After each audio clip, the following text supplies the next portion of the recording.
On the day U.S. coronavirus deaths rose above 35,000, President Donald Trump let loose a cascade of incendiary messages on Twitter, taunting 4 Democratic governors and encouraging his supporters to flout stay-at-home orders designed to contain the deadly virus.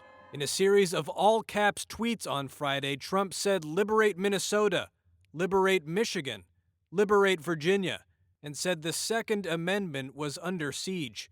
Senator Chris Murphy of Connecticut said the president was encouraging citizens to engage in armed rebellion.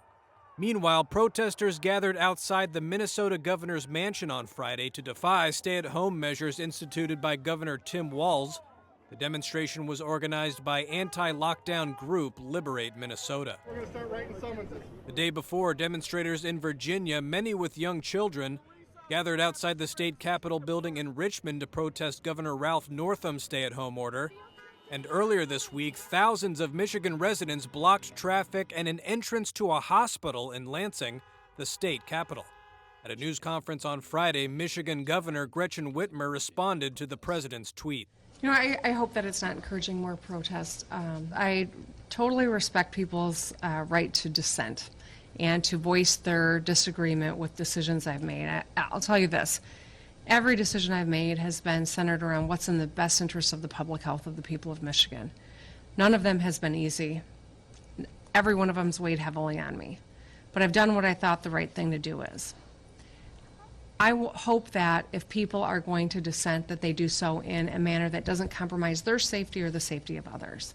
After his Liberate tweets, Trump took aim at New York Governor Andrew Cuomo as he spoke at his daily news briefing. Trump said on Twitter, quote, "Governor Cuomo should spend more time doing and less time complaining. Get out there and get the job done. Stop talking. We built you thousands of hospital beds that you didn't need or use." A reporter at the news conference informed Cuomo of Trump's comments. Wondering if you could respond to that. The governor, whose state is the U.S. epicenter of the outbreak, did not mince words. First of all, if he's sitting home watching TV, maybe he should get up and go to work, right?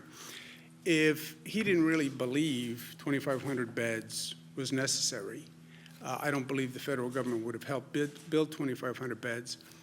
And the number came from a projection from him. That's why we built 2,500 beds at Javits. Because we listened to you, Mr. President. And if we were foolish for listening to you, then shame on us. But read your own report next time before you criticize it. The extraordinary real-time exchange between Trump and Cuomo came after the president unveiled guidelines for a staggered 3-stage process for states to lift restrictions on businesses and revive the U.S. economy. But many public health experts say that without wide-scale testing, which many governors say remains beyond reach due to failings of the Trump administration to ever launch such an effort, it is unlikely states will be able to safely reopen their businesses and end the lockdown.